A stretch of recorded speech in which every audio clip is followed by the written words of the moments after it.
Muy bien, buenas noches. Sean bienvenidos a esta noche de lectura, una lectura más del libro En la montaña de la locura de Lovecraft. Eh, Hemos avanzado hasta el capítulo 8, del cual en este momento veremos un resumen de lo leído, un breve resumen antes de continuar con el capítulo 9. En esta noche son siete páginas del capítulo 9. Esperemos lo logremos leer en esta noche. Estamos cerca ya de terminar el libro. Yo creo que que nos tomará unas dos lecturas más quizás.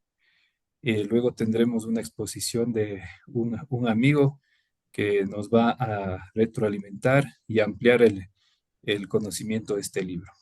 Entonces, empezando por el resumen del capítulo 8, nos encontrábamos en el laberíntico nivel del suelo de la ciudad que encuentran una casa. Esa casa tiene muchos relieves, lo que les dice eso a los investigadores, a los exploradores, que cambia el curso y el objetivo de la investigación. Esta planicie o lugar donde ellos estaban debía ser la fabulosa meseta de Len. Habían también relieves de una ciudad en una montaña más alta que esas, una ciudad maldita que terminó destruyéndose. Estaba a 12.000 metros de altura. Aquí tenemos un dato de la meseta de Leng. Es un lugar creado por la mitología de Lovecraft. Su imaginación crean estos lugares y estos personajes algo extraños, ¿no? Algo extraterrestres en el caso de los personajes, y también un mundo, un inframundo que empieza en las montañas y luego se meten, bajan hacia las profundidades de la tierra.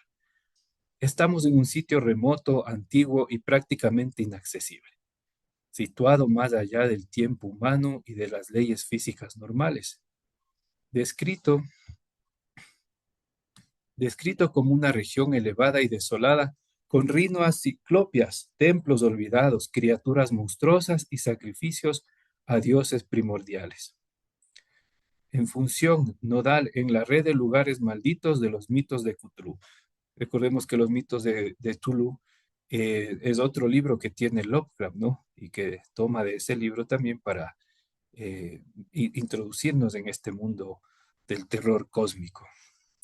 Es un lugar, un no lugar que habitan los límites, mencionado en los sueños en la casa de bruja y entre otros. La casa de bruja también es, los sueños en la casa de bruja también, otro libro de Lovecraft. Para tener una visión quizá un poco más clara y concreta de esta montaña de 12.000 metros, aquí hacemos una comparación. Ustedes saben que en Ecuador eh, es un país que tiene muchos volcanes y nevados. En la cordillera, en la sierra del Ecuador, tenemos, por ejemplo, el Cotopaxi, el Chimborazo también, que es un poco más alto todavía. Pero en esta vez hemos tomado como referencia al volcán y al nevado Cotopaxi, que mide 5.897 metros. Y los que hemos tenido la oportunidad de subir, no a la cima, pero sí ya donde está la nieve, nos damos cuenta que es una situación algo extrema en donde impera ya la falta de oxígeno. El corazón empieza a latir rapidísimo, no se puede avanzar mucho caminando o escalando. El corazón se comprime, la respiración aumenta, entonces se vuelve un camino agreste ya muy difícil. En este caso hay que tener el conocimiento para poder escalar, ¿no? Entonces, Lovecraft crea una montaña de 12.000 metros que prácticamente es el doble. Ya se podrán imaginar la magnitud a la que están sometidos los exploradores en este libro.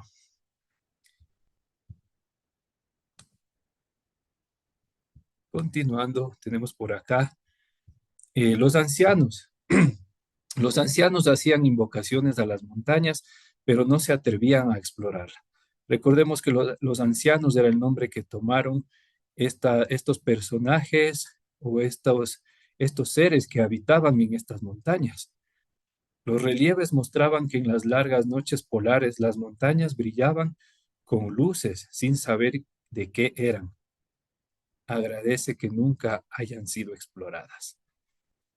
Se forman con el tiempo una red de túneles, acuíferos subterráneos que desembocaron en el mar Estigia. El río se formó en esas montañas malditas. Recordemos que el mar Estigia se lo nombra también en la Divina Comedia de Dante, ¿no? Es el lago en donde están ya entrando al inframundo, en donde navega Aqueronte en el bote. Aqueronte es aquel que les lleva, les hace cruzar el río hacia allá, el lugar de los muertos, hacia el Seol o hacia el inframundo, hacia el infierno que otros lo llaman. Es en ese lugar, ¿no? Pero entonces empieza todo en la montaña y en las profundidades de la montaña que conectan al interior de la tierra, al centro de la tierra, a esos lugares en donde ya la temperatura, en cambio de estar frío, mientras más bajan, empieza a subir la temperatura. Hay más oscuridad, la presión también aumenta. Pocos después, pocos después se erosionan y el cauce se seca dejando un abismo eterno de aguas profundas. Este en sí, esta profundidad, esta oscuridad de las aguas profundas es lo que causa terror.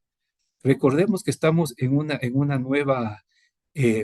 nueva visión de lo que es el terror. El terror cósmico de Lovecraft es aquella impresión que causa miedo hacia lo desconocido. Estamos desmitificando ya el terror típico que hemos visto en las películas, por ejemplo, en donde hay violencia, en donde hay muertes, en donde hay, ¿cómo se llama?, monstruos y todo es al susto, ¿no? A la impresión, al susto, al miedo, pero desde algo como maligno, digamos así. Acá no, Lovecraft más bien está experimentando algo científico, usa mucho las ciencias, la geografía, la geología, eh, en las ciencias naturales, la teoría de la evolución. ¿Para qué? Para crearnos estas sorpresas. Sorpresas, no sabemos qué nos depara si bajamos a las profundidades del lago. Ese es el miedo, ese es el terror a lo desconocido, que recién estamos ahorita ya profundizando en esta parte del libro. Vamos a ver por acá. Tenemos también en el resumen del capítulo 8. eh, Recordemos que están ya reconstruyendo la ciudad en su mente. Reconstruyen la ciudad en su mente a partir del cauce del río. Una ciudad maravillosa y mística que les hace olvidar por un momento lo espantoso de lo antiguo y lo sobrenatural. De ese río algún peligro surgió que ponía en dificultades a la población. Estábamos en la época de la glaciación, migración al abismo de las aguas profundas. Si en la superficie hay glaciación, hay hielo, quiere decir que las oportunidades de sobrevivencia son pocas. Por lo tanto, hay que bajar a buscar la sobrevivencia en lugares donde haya menos hielo y menos bajas las temperaturas, entonces están bajando. Aquí hay un personaje nodal que son los especímenes de Lake, que no coincidían con las fechas de la glaciación y debieron ser seres terrestres y de tiempos de mucha vegetación. Se preguntan, ¿cómo surgieron en ese momento? Muchos secretos atroces se encontraban sin descubrir. Aquí tenemos la imagen de uno de estos especímenes de Lake, que, como podemos ver, es una tremenda imaginación la que tiene Lovecraft, ¿no? Dos, cuatro, seis ojos, tentáculos, esas alas que tienen, que parecen como de murciélago. Y acá el explorador, que si podemos verle, tiene ahí este abrigo y que está asustado de ver este, este, este ser extraño, ¿no? Y acá vamos a seguir contemplando algunas imágenes que la inteligencia artificial nos ha brindado, buscando sobre todo por los nombres que Lovecraft utiliza en el libro, se lo ingresa y nos representan estas imágenes muy interesantes, como pueden ver. En la primera, recordemos que cuando ingresaban a esta ciudad perdida en la Antártida, encontraron edificaciones con, eh, digamos, muy geométricas, con triángulos, con rectángulos, todo estaba como bien medido y bien hecho, ¿no? Incluso había pinturas y figuras en las paredes que expresaban lo que esa civilización hacía. Aquí tenemos, por ejemplo, se podría decir hasta como una cierta cultura, tenían ritos y tenían una organización, digamos, política para vivir dentro de ese grupo de seres, ¿no? En esta ciudad perdida. Entonces aquí podemos ver en la derecha, por ejemplo, cómo este ser extraño eh, le corta la cabeza, el cráneo prácticamente al explorador y le deja al aire libre el cerebro, ¿no? Una figura un poco fuerte, tiene los tentáculos, está abierto, no tiene piel, sino que se le ve las costillas o la vértebra aparece. Entonces, esta es la imaginación que Lovecraft está utilizando ahorita, creando seres que no son de la Tierra porque no los conocemos y la ciencia no ha identificado nada de esto, sino que son creados por él. Acá podemos ver otros más. Miren, aquí está un cuerpo tendido en una como camilla.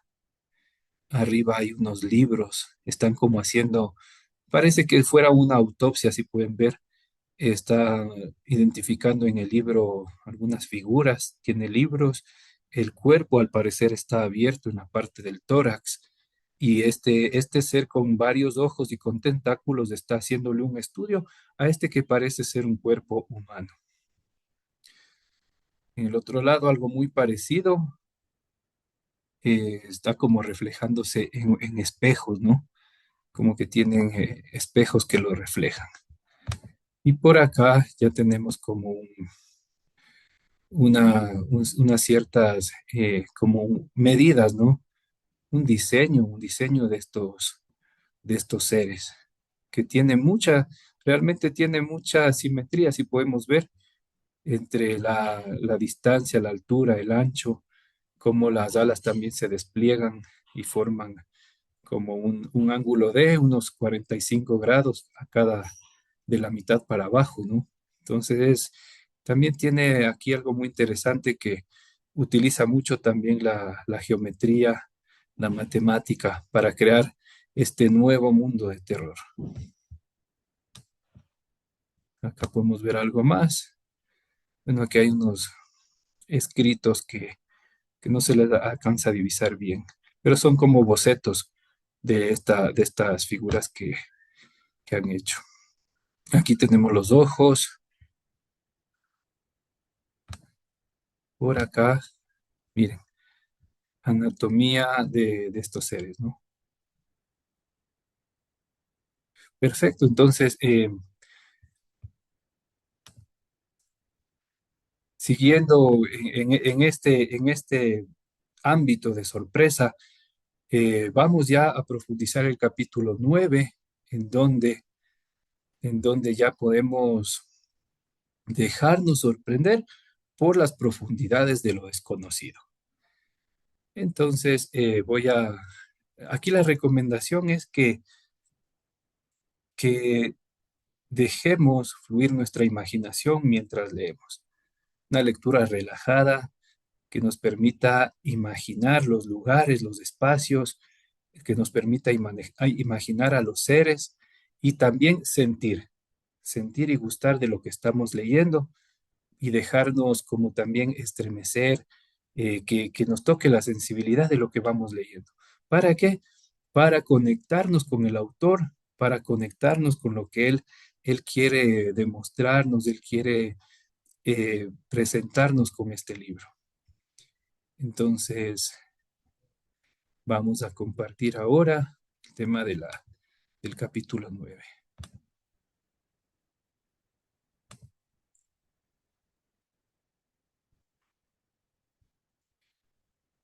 ¿Me confirman si se ve, por favor? poquito más de zoom. Sí, sí Ahí se está ve. bien, ahí está bien. Sí, sí, sí, está bien. Perfecto. Sofi, por favor, ¿podrías ayudarnos con la lectura del capítulo 9? Claro. Muchas gracias. A ver, solo voy a ampliar. He dicho ya que el examen de los relieves decadentes nos hizo cambiar de objetivo. Por supuesto, la causa fueron las galerías abiertas hasta el negro mundo interior, de cuya existencia nada habíamos sabido, pero que estábamos deseando encontrar y recorrer. Por la escala de los relieves dedujimos que conduciría al borde de los oscuros y vertiginosos acantilados que se alzaban sobre el gran abismo, por cuyos flancos los senderos construidos por los ancianos conducían a la orilla rocosa del oculto océano nocturno. Contemplar aquella cima fabulosa era una tentación a la que nos pareció imposible resistirnos una vez tuvimos la noticia de su existencia. Aunque comprendimos que si queríamos incluir la exploración en ese vuelo, debíamos comprenderla cuanto antes. Eran las 8 de la tarde y no teníamos pilas de repuesto para iluminarnos todo el camino. Nos habíamos entretenido tanto tiempo estudiando y haciendo bocetos por debajo del nivel glacial que habíamos consumido como mínimo 5 horas de energía. Y a pesar de la fórmula especial de pilas secas, solo durarían unas 4 horas más. Aunque si reservábamos una linterna para los lugares especialmente interesantes o difíciles, podríamos arreglárnoslas para tener cierto margen de seguridad. No tenía sentido internarse sin luz en aquellas catacumbas ciclópeas. Por ello, si queríamos hacer aquella excursión al abismo, debíamos renunciar a seguir descifrando los relieves murales. Por darnos prisa, no, a ver, perdón, por supuesto, nuestra intención era volver a aquel lugar y consagrar días e incluso semanas al estudio al estudio y la fotografía intensivos, pues hacía tiempo que la curiosidad se había sobrepuesto al horror. Pero debíamos darnos prisa. Nuestra provisión de papel para ir dejando rastro no era infinita, y no queríamos sacrificar los cuadernos de notas o el papel para los bocetos.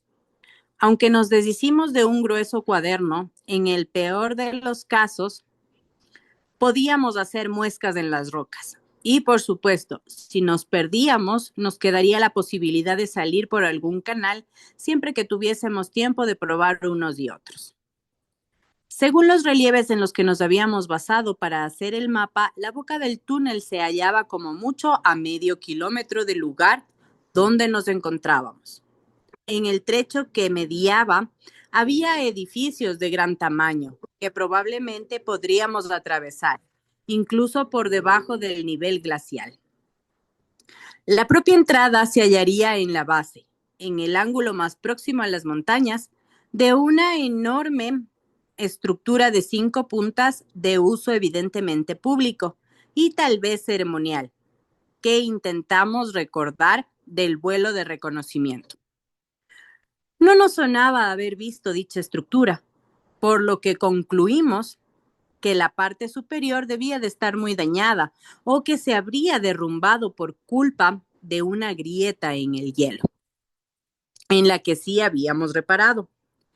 En tal caso, el acceso al túnel estaría tapado, por lo que deberíamos probar suerte en el otro, que estaba a menos de 2 kilómetros al norte. El lecho del río nos impedía intentarlo en cualquiera de los túneles más al sur.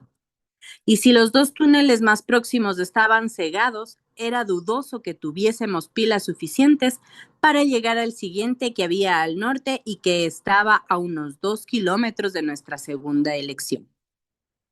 Mientras avanzábamos por el lóbrego laberinto con la ayuda del mapa y la brújula, atravesando estancias y pasadizos en diversos estados de conservación, subiendo por rampas, cruzando puentes y salones a nivel del suelo y volviendo a bajar, topándonos con puertas bloqueadas por montones de cascotes, apresurándonos de cuando en cuando por tramos extraordinariamente bien conservados, siguiendo pistas equivocadas que nos obligaban a desandar el camino andado y a recoger los papeles que habíamos ido dejando, y pasando a veces por debajo de alguna grieta por la que entraba o se colaba la luz exterior. Nos tentaron en numerosas ocasiones los relieves murales que vimos por el camino. Muchos debían de contar sucesos de enorme importancia histórica y solo la perspectiva de nuestras futuras visitas nos animó a pasar de largo. De todos modos, de vez en cuando aminorábamos el paso y encendíamos la segunda linterna. Si hubiésemos tenido más película, sin duda nos habríamos detenido un momento para fotografiar ciertos bajorrelieves, pero pararnos a copiarlos a mano estaba descartado. Vuelvo a llegar a un punto en el que las dudas o la tentación de insinuar más de que afirmar se vuelvan muy fuertes. No obstante, si quiero justificar mis motivos para desaconsejar nuevas exploraciones, debo revelarlo todo. Nos habíamos abierto paso hasta llegar muy cerca del lugar donde habíamos calculado que se hallaba la boca del túnel.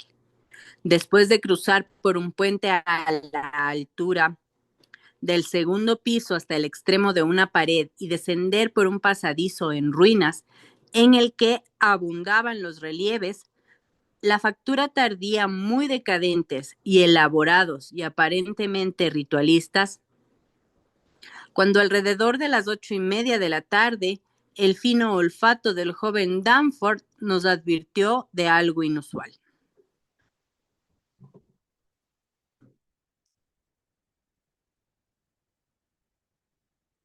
Gracias. Supongo que si hubiésemos llevado con nosotros un perro, nos habría avisado antes. Al principio no acertamos a decir qué le ocurría al aire, antes puro y cristalino, pero al cabo de unos segundos nuestra memoria lo recordó con suma claridad. Intentaré explicarlo sin vacilar. Notamos un olor vago, sutil e inconfundiblemente parecido al que nos había producido náuseas al abrir la demencial sepultura de aquel espanto que había diseccionado al pobre Lake. Por supuesto, la revelación no fue tan evidente como suena ahora.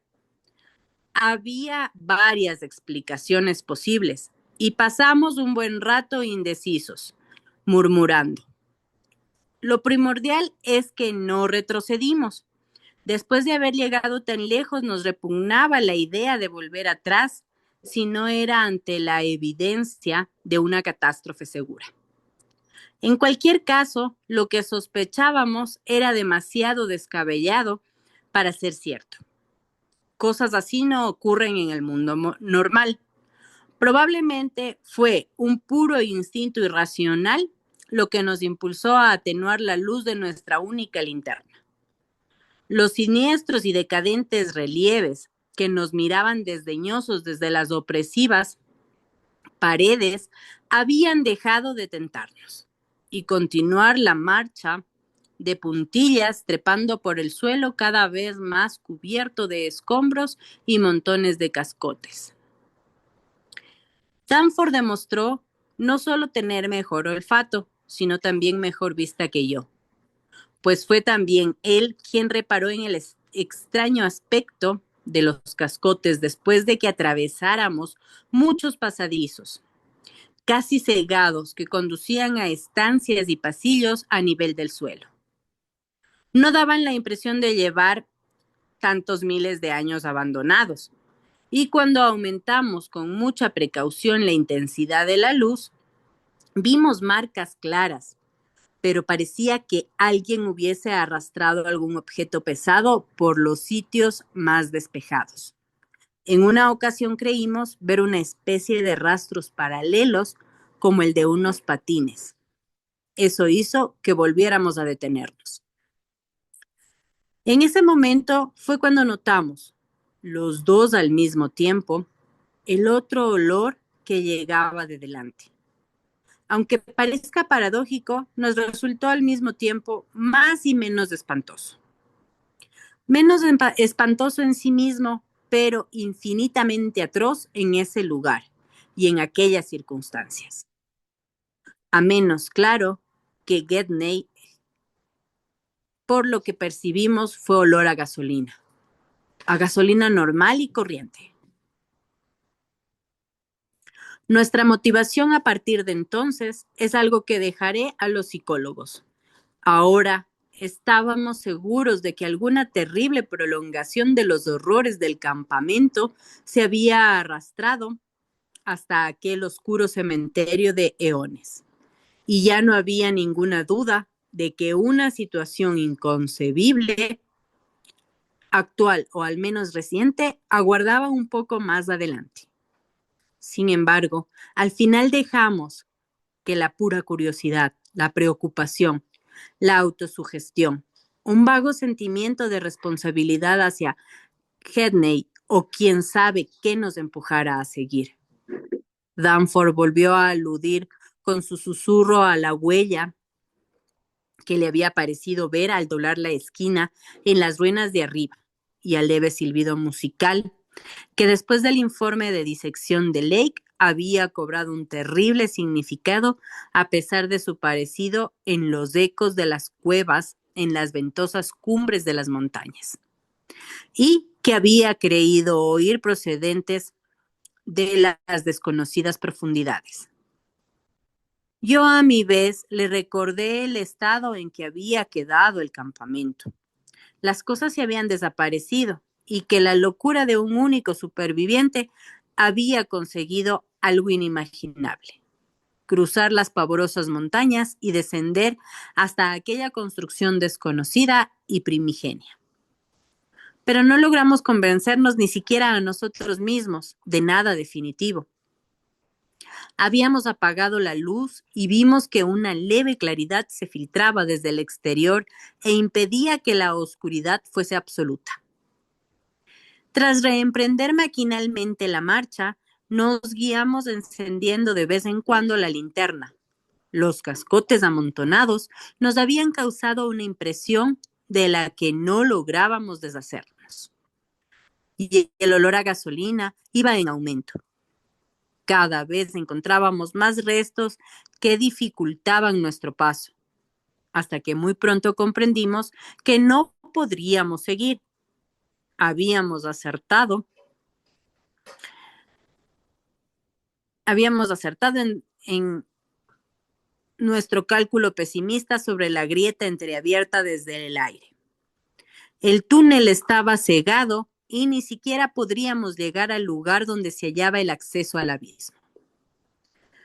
La linterna, al iluminar los grotescos relieves de las paredes del pasillo obstruido en que nos encontrábamos, nos mostró varias entradas, más o menos bloqueadas, en una de las cuales el olor a gasolina tenía una especial intensidad y casi tapaba el otro indicio de olor. Al fijarnos con más atención, vimos que sin duda alguien había apartado los cascotes de aquella entrada en concreto. Fuese lo que fuese, el horror que estuviese acechándonos, estaba claro cuál era el camino hacia él. No creo que a nadie le extrañe que tardásemos un buen rato en reanudar la marcha. No obstante, cuando por fin nos aventuramos por aquel oscuro arco, la primera impresión fue de decepción, pues en toda la extensión cubierta de piedras de la cripta tallada, un cubo perfecto de unos 3 metros por cada lado, no había ningún objeto de tamaño apreciable. Así que miramos instintivamente, aunque en vano, en busca de otra entrada.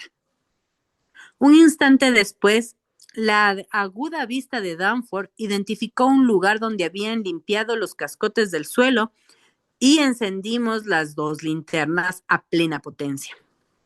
Aunque lo que vimos a la luz era simple y trivial, no por eso siento menos reparos en contarlo, por todo lo que implicaba. Alguien había nivelado toscamente los cascotes. Había dejado desperdigados sobre ellos varios objetos de pequeño tamaño y había vertido hace poco en un rincón suficiente gasolina para dejar un fuerte olor incluso a la extremada altitud de la meseta. En otras palabras, no podía tratarse más que de una especie de campamento. El campamento de algunos seres que, como nosotros, habían visto frustrada su exploración al encontrar cegado el acceso al abismo. Muchas gracias, Sofi. Cintia, por favor, Gracias ¿puedes también. ayudarnos? A ver, desde aquí. Hola, Cintia o Elena, tal vez.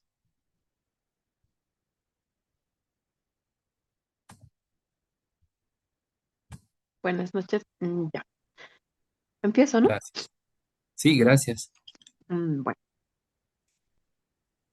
bien. Seré claro.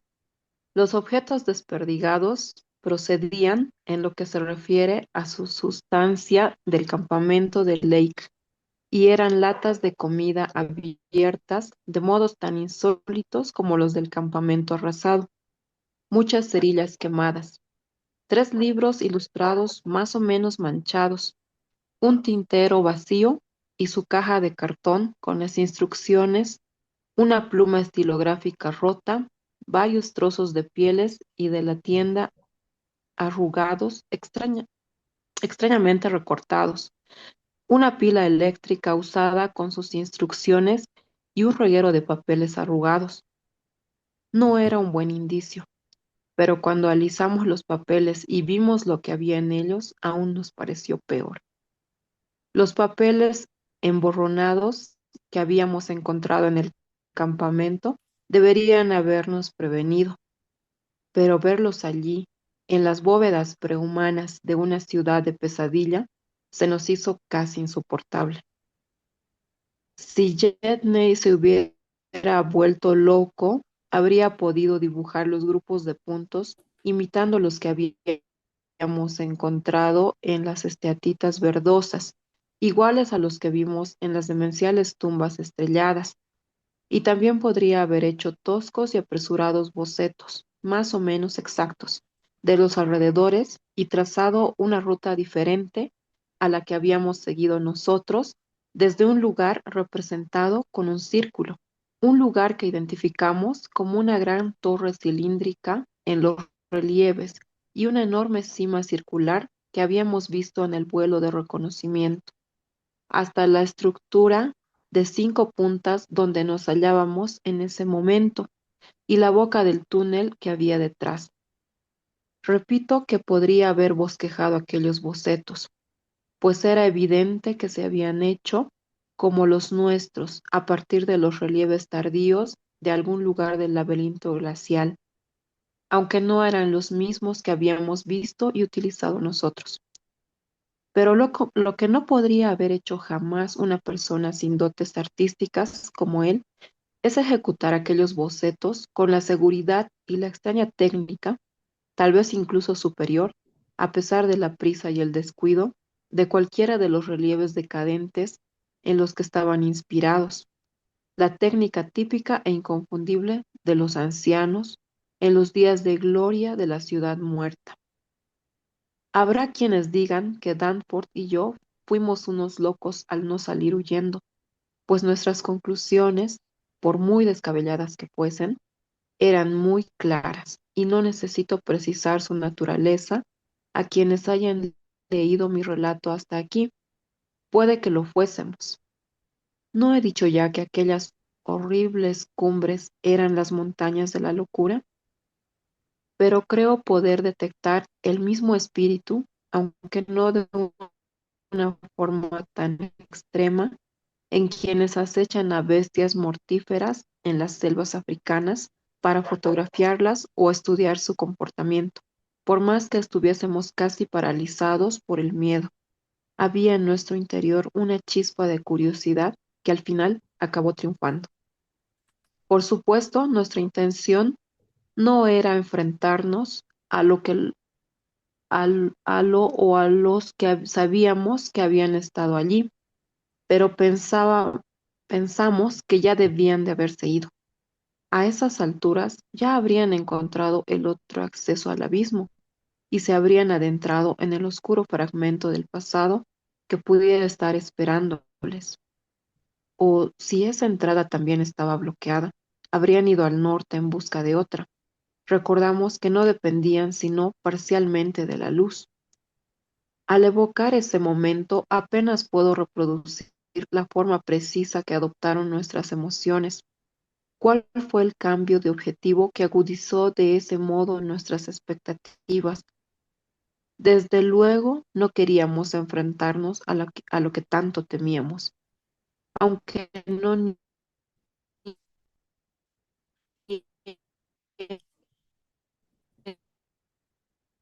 que tal vez albergáramos el deseo oculto e inconsciente intención de vislumbrar el propio abismo, aunque se había interpuesto una nueva meta en la forma de aquel sitio circular de los bocetos que acabábamos de encontrar. Enseguida habíamos reconocido que era una descomunal torre cilíndrica presente en los primeros relieves, pero que desde el aire era solo una gigantesca abertura circular. La viveza con que estaba reproducida en aquellos esquemas apresurados nos hizo pensar que debía de conservar rasgos de peculiar importancia en el nivel subglacial. Tal vez fuesen maravillas arquitectónicas distintas a las que habíamos visto hasta el momento. Desde luego, según los relieves, su antigüedad debía ser increíble, pues era uno de los primeros edificios construidos en la ciudad de importancia enorme. Además, podía ser un vínculo en el mundo exterior, una ruta más corta que la que estábamos buscando y probablemente la que habían utilizado los otros.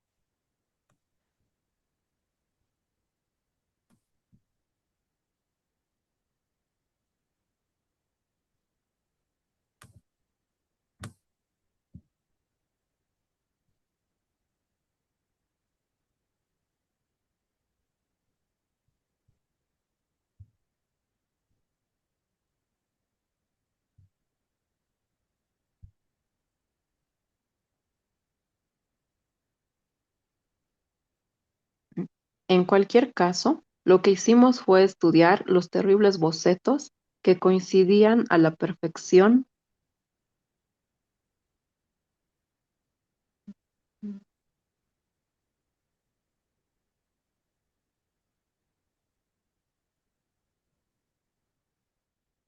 con los nuestros y retroceder por la ruta indicada hacia la cima circular, siguiendo el camino que nuestros innombrables predecesores debían de haber recorrido 2 veces al estar más lejos.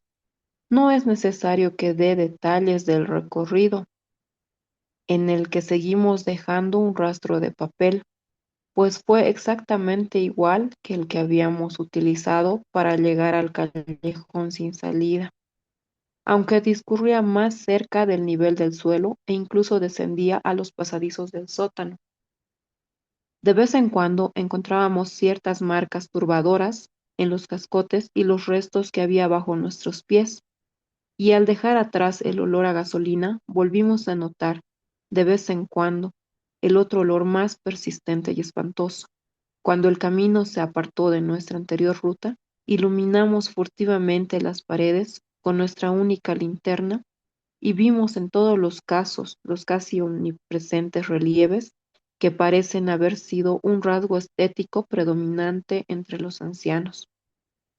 A eso de las 9:30 de la noche, Mientras recorríamos un pasillo abovedado de techo cada vez más bajo y cuyo piso helado parecía estar más o menos por debajo del nivel del suelo, y creímos ver una claridad y pudimos apagar la linterna.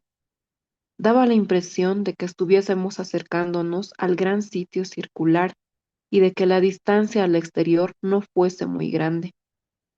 El pasillo terminaba en un arco sorprendentemente bajo para esas ruinas megalíticas, pero incluso antes de atravesarlo pudimos ver mucho a través de él. Al otro lado se extendía un prodigioso espacio redondo, de unos 70 metros de diámetro, cubierto de cascotes y con muchos arcos cegados que correspondían al que estábamos a punto de cruzar. En los sitios donde era posible, las paredes estaban cubiertas de enormes relieves en espiral que mostraban, a pesar de la erosión, un esplendor artístico muy superior al que habíamos visto hasta entonces. El suelo cubierto de cascotes estaba helado, e imaginamos que el verdadero fondo se hallaba a mucha más profundidad. Pero, ay, pero lo más llamativo era la titánica rampa de piedra que, evitando los arcos con un brusco giro, ascendía en espiral por el interior de la imponente pared cilíndrica, igual que las que antaño subían por el exterior de las gigantescas torres o zigurats de la antigua Babilonia. Solo el apresuramiento del vuelo y el efecto de la perspectiva que nos había hecho confundir el hueco con la pared de la torre nos habían impedido reparar en ella desde el aire, y por eso habíamos buscado otro acceso al nivel subglacial. Podría habernos dicho qué tipo de ingeniería la mantenía en pie, pero Danforth y yo nos limitamos a admirarla maravillados. Vimos gruesas ménsulas y pilares aquí y allá, pero no parecían suficientes para dicha función. El conjunto estaba muy bien conservado hasta el actual remate de la torre, una circunstancia notable si se tiene en cuenta que estaba muy expuesto a la erosión y había contribuido mucho a proteger los extraños y turbadores relieves de representaciones cósmicas de las paredes.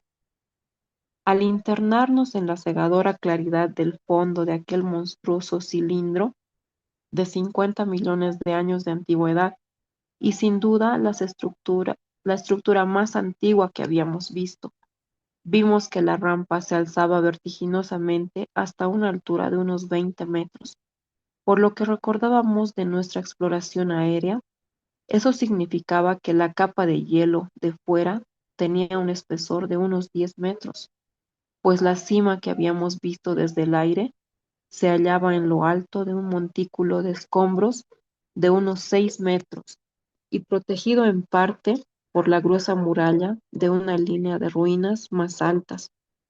Según los relieves, la torre original se había alzado en el centro de una inmensa plaza circular y tenía entre 150 y 200 metros de altura, con gradas de discos horizontales cerca de la cúspide y una hilera de pináculos en forma de aguja en el borde superior.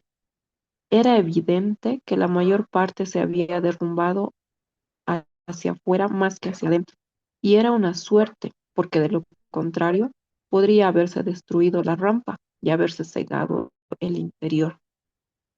A pesar de todo, había sufrido un deterioro notable, y solo hacía poco habían despejado parcialmente el acceso a los arcos de abajo.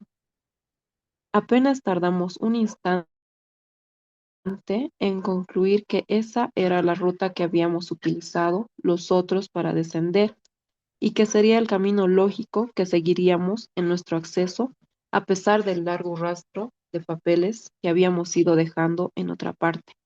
La boca de la torre no distaba más del avión en las estribaciones de las montañas que el gran edificio con terrazas por el que habíamos entrado,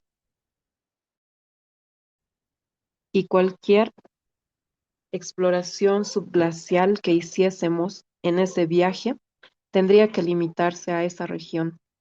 Extrañamente, seguíamos pensando en ulteriores exploraciones. incluso a pesar de lo que habíamos visto y deducido.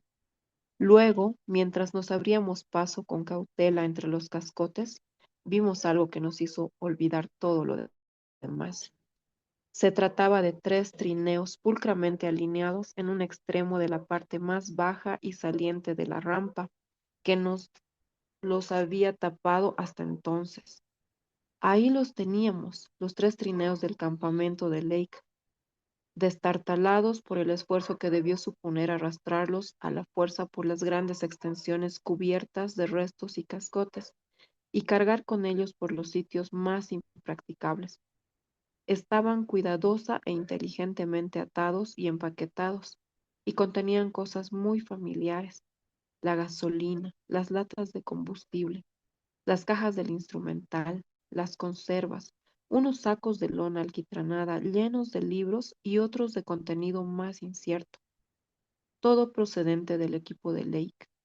Lo que habíamos encontrado en la otra sala nos había preparado en parte para aquel descubrimiento. El verdadero sobresalto nos lo llevamos cuando nos adelantamos y abrimos uno de los sacos de lona cuyo perfil nos había inquietado. Por lo visto, no solo Lake se había dedicado a recoger especímenes. Ahí había dos, congelados, muy bien conservados y con cinta adhesiva en las heridas del cuello. Eran los cadáveres del joven Gedney y del perro que faltaba. Muchas gracias. Muy bien, muchas gracias. Hemos terminado el capítulo 9, la parte final impactante, ¿no?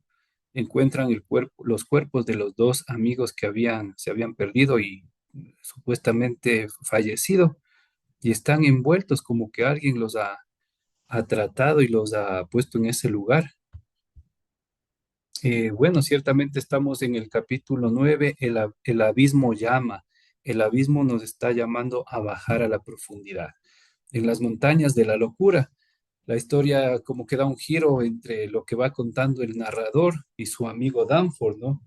Centran la atención en explorar los túneles. Una vez ya que se han metido a explorar, a investigar, ellos no van a parar hasta encontrar, como diríamos, un tesoro o algo que realmente valga la pena. No van a parar porque en cada vez que van bajando encuentran más pistas, encuentran los jeroglíficos en las paredes, encuentran estructuras. Entonces, para un investigador no es lo que le mantiene activo y en un modo sobrevivencia en una expedición, que es esto de encontrar pistas que le acercan hacia algún lugar. Eh, es maravilloso también ver cómo eh, esta capacidad de sorpresa y de asombro que tiene el ser humano, ¿no? Que sobre todo cuando hemos sido niños o adolescentes, que nos encantaba ir de excursión con los amigos al bosque, a la montaña, a los túneles, al río. ¿Para qué? Para descubrir y vivir esas emociones, ese riesgo, esa aventura, ese suspenso. Entonces, creo que va muy ligado también a la capacidad artística de crear. Uno se emociona, se deja sorprender, se asusta, se deja sorprender por cosas nuevas y se asombra. Y a partir de ese asombro va creando. Y muchas veces esa creatividad conlleva también a pasar momentos bonitos entre los amigos que están en esa expedición. Entonces, podemos ver un Lovecraft que disfruta de esta investigación, de crear este mundo, de bajar, de descubrir. Eh, Aparecen dos eruditos también que son como sentimientos de terror, de curiosidad, un huir, ¿no? Esto de los olores, el olor a cementerio primero de eones. ¿Qué significaba eones? Tiene una etimología de eterno. Entonces, eones quiere decir tiempo atrás, pero, o sea, tiempo que pasó y no sabemos ni cuándo inició ni cuándo terminará el olor a cementerio. El olor a gasolina también, que era como una pista de la expedición que había tenido el accidente, había fracasado en capítulos anteriores y que algo les recordaba o les acercaba. Bueno, básicamente por ahí estamos. Estamos ahorita, vamos a hacer una sola sala y podemos dialogar y compartir unos, unos 10, 15 minutitos para conversar qué es lo que más nos ha llamado la atención de esta lectura, qué palabra, qué frase, qué escena, qué es lo que nos ha movido en esta noche. Y podemos compartir y mediante eso vamos creando mayor entendimiento y mayor conocimiento sobre este libro. Adelante, las cámaras del audio están abiertas para todos. Alex, yo tenía una frase que me ha quedado, no sé si me permites, Claro, con mucho gusto. ¿no? Al inicio casi de la lectura del capítulo dice, la curiosidad venció al terror, ¿no? O sea que efectivamente hay una situación que había causado terror, pero había una situación más poderosa que era la curiosidad, ¿no? Y la curiosidad es la base del descubrimiento. Y los que hacen investigación, y más investigación en campo, eso es fascinante, ¿no? Y eso nos lleva como a una reflexión en la vida también, ¿no? Nosotros nos enfrentamos, pero si no lo superamos en alguna forma, no podemos avanzar, ¿no? Entonces, y ahí viene esa calidad entre miedo y terror, ¿no? Inclusive se utilizan varios sinónimos en esta traducción, como es el término el pavor. ¿Qué diferencia hay entre pavor y terror en relación al miedo? Entonces, se va construyendo ahí ese tipo de escalas que son escalas emocionales, ¿no? Escalas emocionales, ¿no? Por ahí. Ahora, y con esto termino mi participación. El otro es la narración, ¿no? Es una narración impecable, ¿no?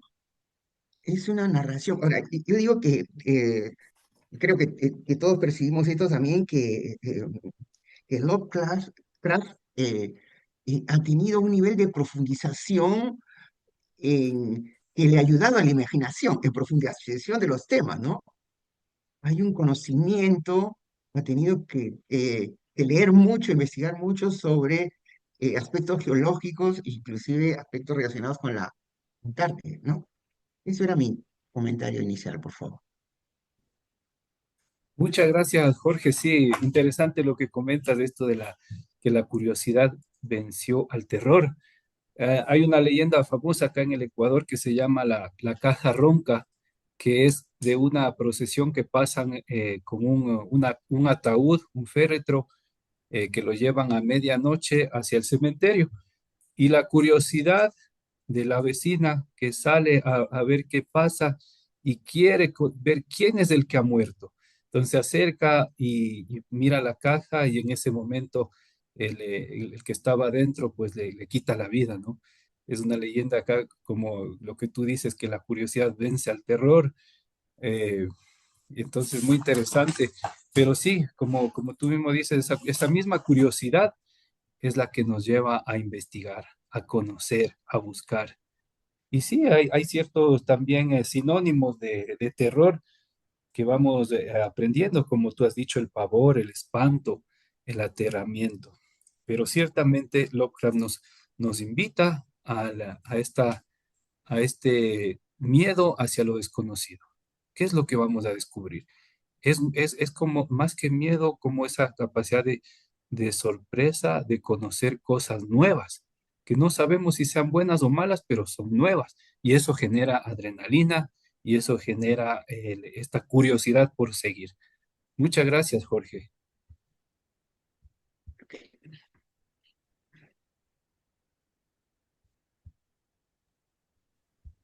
Eh, a mí en este capítulo me dio, o sea, es bastante tenebroso, ¿no? Es bastante,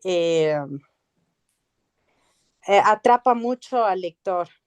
Claro que toda la narrativa de Lovecraft ha sido muy detallista, es muy detallista al escribir Lovecraft. Eh, y es algo que también me agrada mucho porque es muy sutil y muy específico en las cosas que cuenta.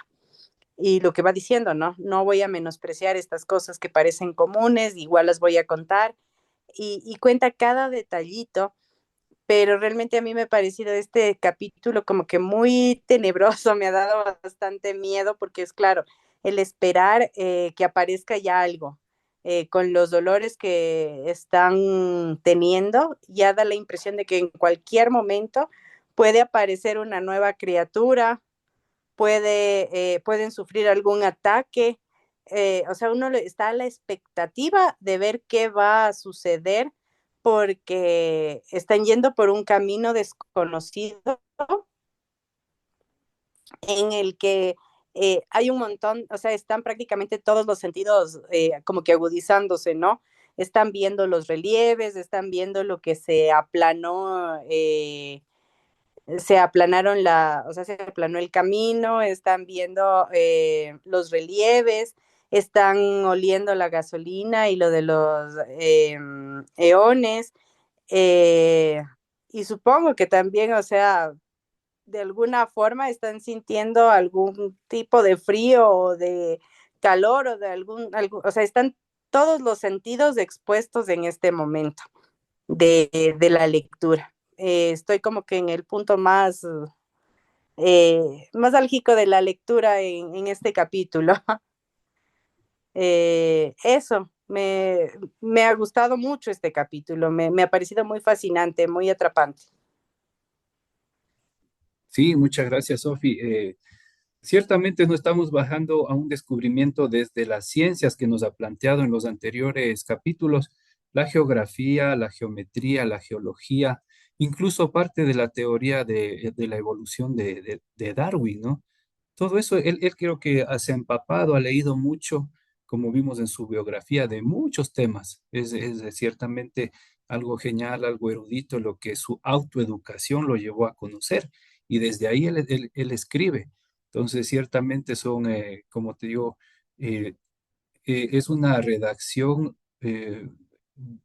muy organizada, ¿no? Muy organizada y a la vez utiliza términos también algo exactos en el tema que describe la arquitectura, las formas, la estrella de 5 puntas, que la pirámide, todo esto, él es muy como matemático en lo que va explicando, ¿no? Pero claro, en esta ocasión ya se mete en cambio con la biología, con la química, para crear esos efectos en nosotros, en los sentidos, ¿no? El olor a cementerio, imagínate, el olor a cementerio, el olor a gasolina, esto lo del último, por ejemplo, el último párrafo que tengo por acá, les voy a leer para ver qué es lo que sentimos después de lo que ya hemos venido viendo, ¿no? Cuando ya se accidentaron los amigos, se supone que están perdidos. El verdadero sobresalto nos lo llevamos cuando nos adelantamos y abrimos uno de los sacos de lona cuyo perfil nos había inquietado. Por lo visto, no solo Lake se había dedicado a recoger especímenes, ahí había 2 congelados, muy bien conservados y con cinta adhesiva en las heridas del cuello. Eran los cadáveres del joven Gedney y del perro que faltaba. Imagínate, en esa parte del último nos deja ya con toda la expectativa de quién es el que envolvió ese cadáver de Gedney y quién también se llevó al perro, ¿no? Entonces es como que nos abre ya la visión a que verdaderamente esos seres están escondidos, existen o están haciendo algo por ahí, pero todavía no nos sorprenden, no los conocen todavía, pero están por ahí, ¿no? Entonces ya se pone esto como un poco más tensa la situación. Muchas gracias, Sofi. ¿Alguien más que quiera? Todavía tenemos tiempito.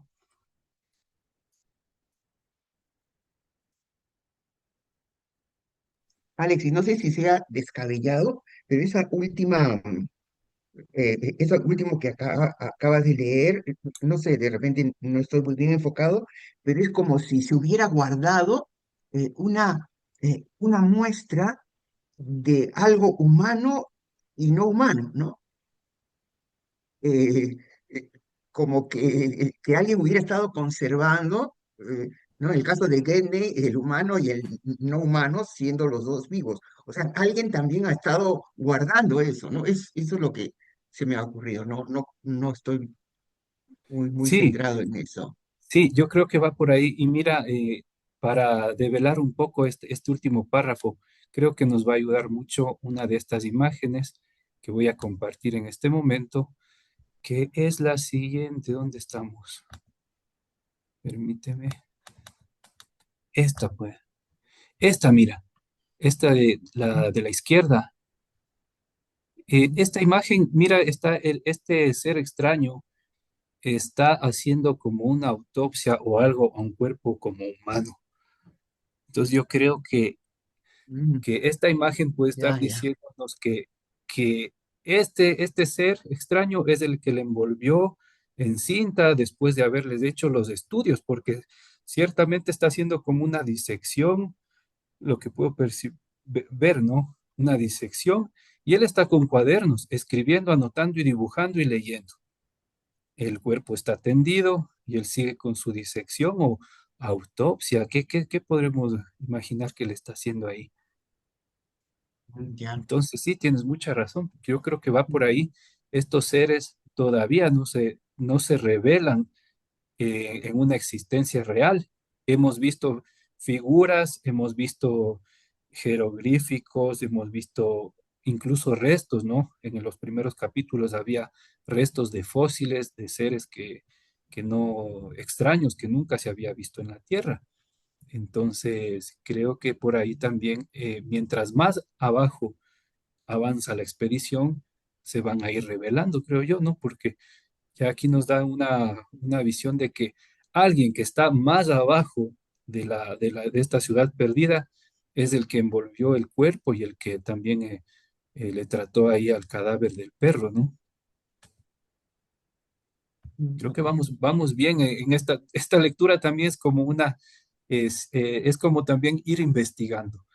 Nos va interpelando, nos va creando expectativas y nosotros vamos descifrando por medio de la conversación, como ahora, Jorge, te has dado cuenta en este último párrafo. Muchas gracias. Ya. ¿Alguien más también quiera compartir? Cari, por favor, adelante.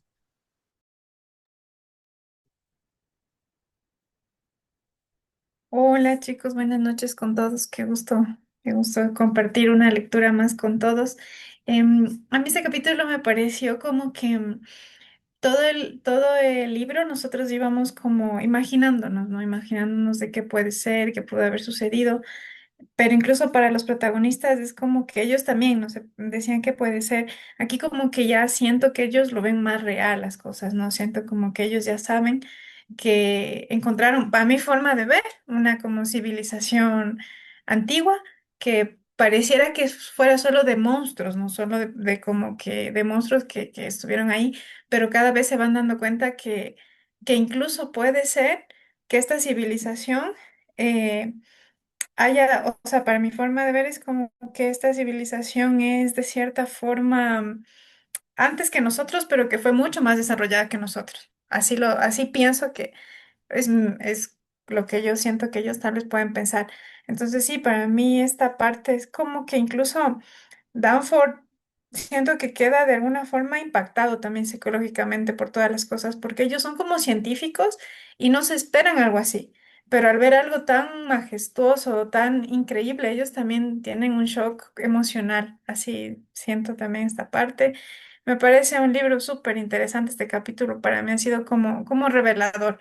Ya nos vamos acercando al final, entonces muy probablemente por eso también ya estamos como abriendo más como ¿qué se puede decir? Abriendo más la mente y también el autor como que ya nos va revelando muchas más cosas. Y me parece bonito, bonito el libro. A mí me sorprendió bastante este libro que me ha gustado mucho. Muchas gracias, Cari. Sí, tienes mucha razón en la parte que dices de una civilización antigua. Claro, y justo les pone el nombre los ancianos, ¿no? A los personajes de esta civilización los llaman los ancianos. En capítulos anteriores vimos que eran incluso como extraterrestres que vinieron de fuera de la atmósfera. Todo lo que está afuera de la atmósfera es extraterrestre. Todo lo que está abajo de la Tierra es de este tema del inframundo, ¿no? Lo que hay abajo de la Tierra. Entonces él está en estas dos dimensiones con estos seres que no sabemos ciertamente de dónde son, pero que tienen eones, eones de tiempo, o sea, como que no sabemos ni de dónde han venido ni si tendrán fin, es como que son eternos. Y yo creo que yo leyendo este capítulo me imaginé mucho cuando he visto los documentales de History Channel o National Geographic, cuando hacen las investigaciones de las civilizaciones pasadas o de los extraterrestres.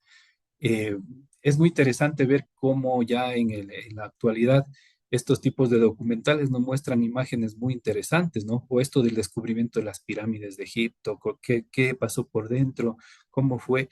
Yo creo que los productores de estos programas debieron haber leído también a Lovecraft, ¿no? Para tener esa creatividad como para crear estos personajes tan interesantes. Ricky nos había contado que el grupo musical de Metallica se había inspirado mucho en Lovecraft para crear algunas letras y videos de canciones interesantes.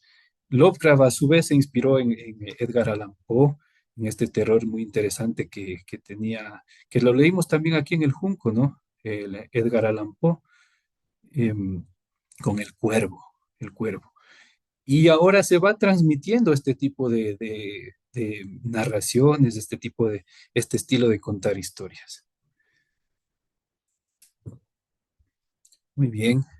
No sé si alguien más quiere compartir algo esta noche. Ya nos queda poquitos minutos antes de despedirnos.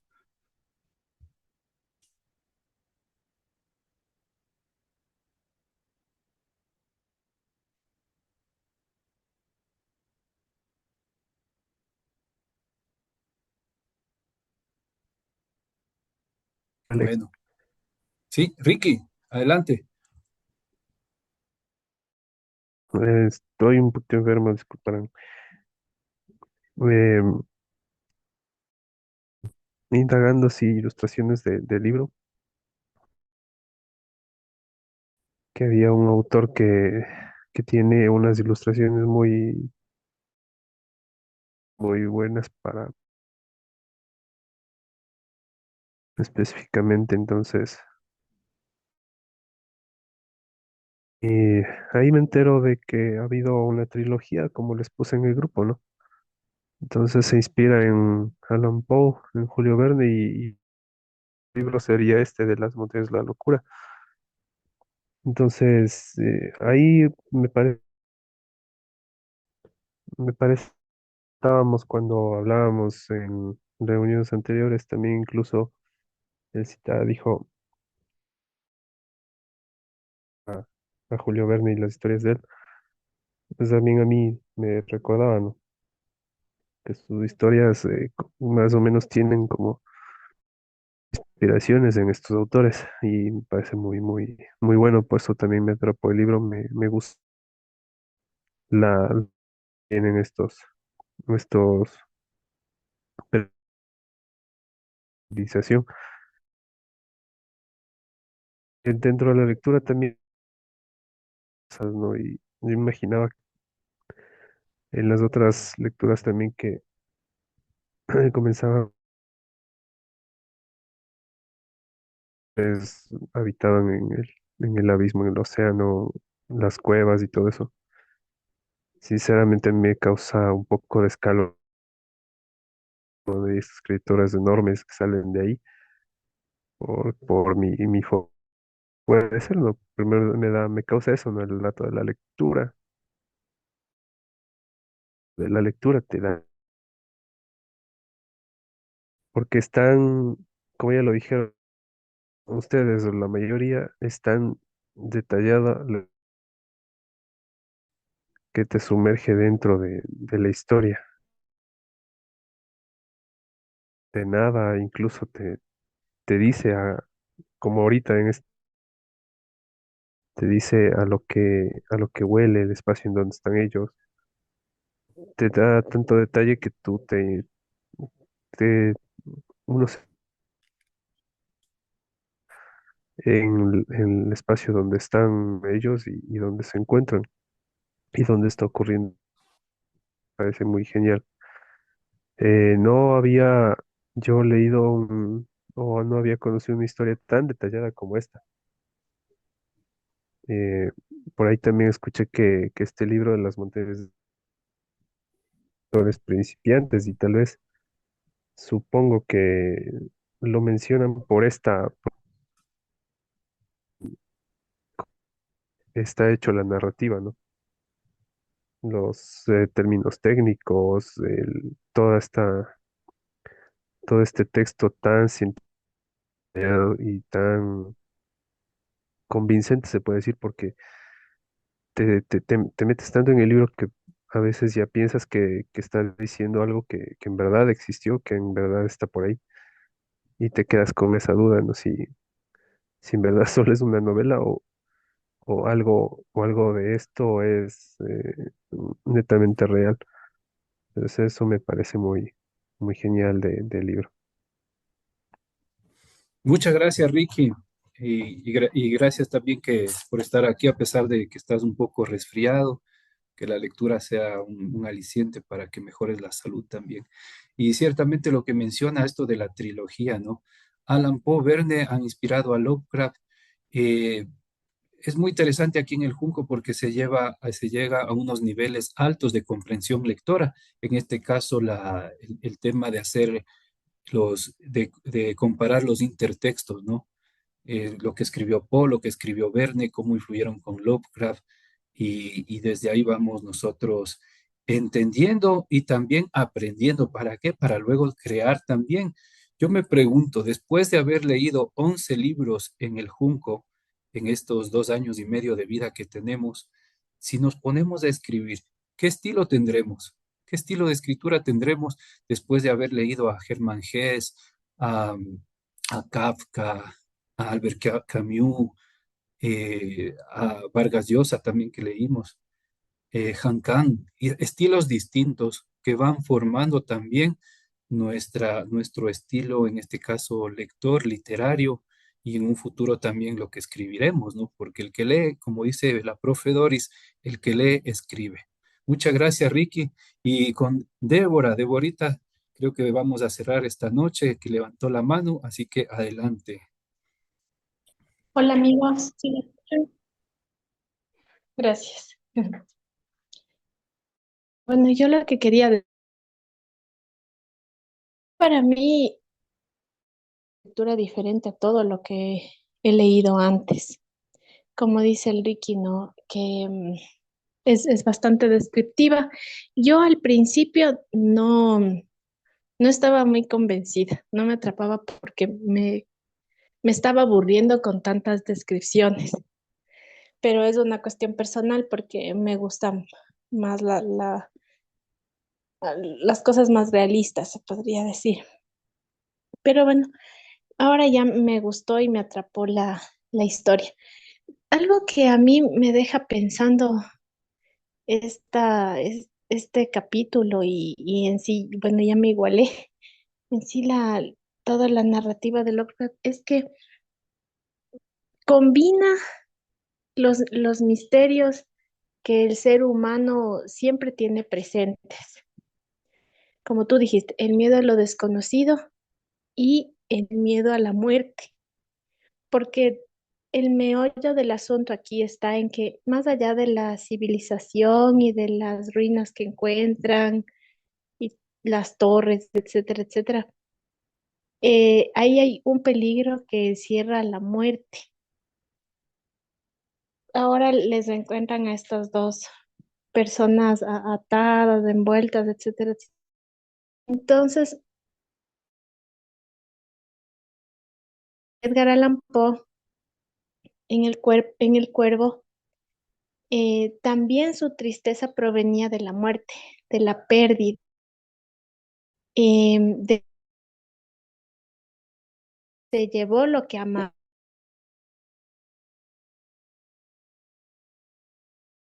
Este mismo desconocido y hacia peligro, hacia lo que la vida. Esto me ha gustado y siento que toca en nuestro ser, en las que nos ponemos a pensar también en otro gran misterio de la humanidad. Si es que hay fuera de la Tierra